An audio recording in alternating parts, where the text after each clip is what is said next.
चलिए बताइए। नमस्कार, मेरा नाम है पार्षद चौधरी।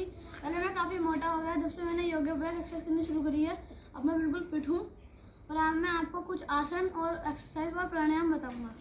सबसे पहले हम स्टार्टिंग करते हैं गोमुखासन से। जी, बहुत अच्छी बात। अपने लेंगे, दूसरा उठा के इधर रखेंगे, फिर जो पैर हमारा ऊपर है वो वाला हाथ ऊपर से लेके जाएंगे, दूसरा हाथ नीचे से लेके जाएंगे, इस तरह से पकड़ेंगे जी। और लगभग हमें 1 से 2 मिनट तक करना है। फिर इसी तरह हम दूसरे पैर से भी करेंगे। जी। ये पैर नीचे, ये ऊपर, ये वाला हाथ ऊपर, ये वाला नीचे। ठीक, उसके बाद हम स्वर्गासन करेंगे इस तरह से। पूरे यहाँ ऐसा हमें पैरों को उठाना है। बहुत बढ़िया। स्वर्गासन के बाद हम हलासन करेंगे।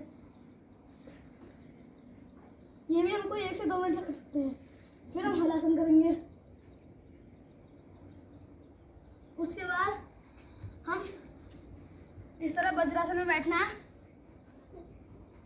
पैर आपके इस तरह से होने चाहिए। ठीक, अब हम मंडूकासन करेंगे। मंडूकासन से पेट एकदम स्वस्थ रहता है। कभी भी पेट की कोई पेचिश जैसी बीमारी नहीं होती। इस तरह से मुट्ठी बंद करें, यहाँ लगाएं और इस तरह से नीचे झुके। हमें ठोल नीचे नहीं बढ़ानी है, इस तरह से ऊपर उठना है। ये भी कोई 1 से 2 मिनट तक करना है। सांस लंबा लंबा सांस लेना है और कम लेना है। फिर ऊपर उठेंगे। अब हम एक हाथ नीचे, दूसरा उसके ऊपर, हाथ नीचे जाना है। नाभि में हाथ रखना है, नाभि की धड़कन को सुनना है। उसके बाद मैं आपको कुछ प्राणायाम बताता हूँ। प्राणायाम के लिए हम इस तरह सुखासन में या शीर्षासन में बैठ जाएंगे। तो इस तरह हमारे ध्यान मुद्रा में हाथ रहने चाहिए। सबसे पहले हमारा होगा भस्त्रिका प्राणायाम। भस्त्रिका में लंबा सांस लेना होता है, लंबा छोड़ना होता है, कुछ इस तरह से।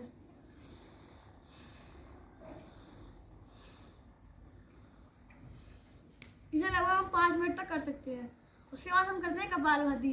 कपालभाति में सिर्फ सांस को छोड़ना होता है और पेट खुद ब खुद अंदर जाता है, सांस भी खुद ब खुद अंदर जाता है। ये हम 5 मिनट, लगभग 5 मिनट कर सकते हैं इस तरह से। ये देखिए,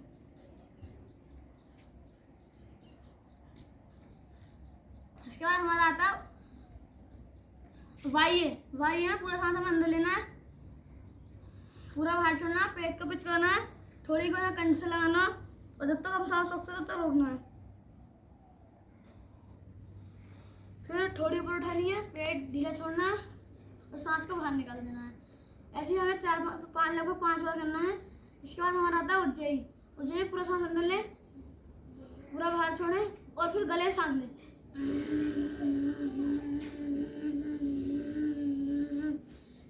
और फिर दाहिनी आँख नाक बंद करके बाईं आँख छोड़ दें।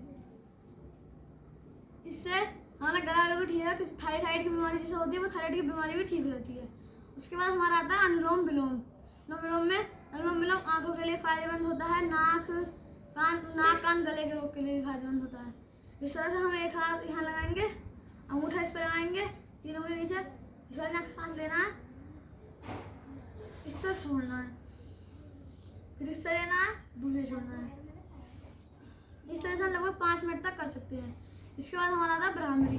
भ्रामरी में इस तरह से हाथों को रगड़ें, 3 उंगली आंखों पर, 1 माथे पर, अंगूठों से कान बंद करने होते हैं और 3 बार ओम का उच्चारण करना होता है। ऐसे नहीं करना होता ओम का उच्चारण ओम, इस तरह से नहीं, ऐसा करना होता है ओम, जैसे भोरा भिनभिनाता है जी, भंवर की आवाज की तरह। उसके बाद हमारा आता है उद्गीत। उद्गीत में हमें आंखें बंद रखनी है और इस तरह हाथ रख के ओम का उच्चारण करना है। फिर हम किसी मंत्र का उच्चारण कर सकते हैं और फिर तो हम आंखें खोलते हैं तो इस तरह हाथ रख के आँख खोल जब हाथ खोल देंगे। अब मैं आपको कुछ एक्सरसाइज और जोगिंग बताऊंगा।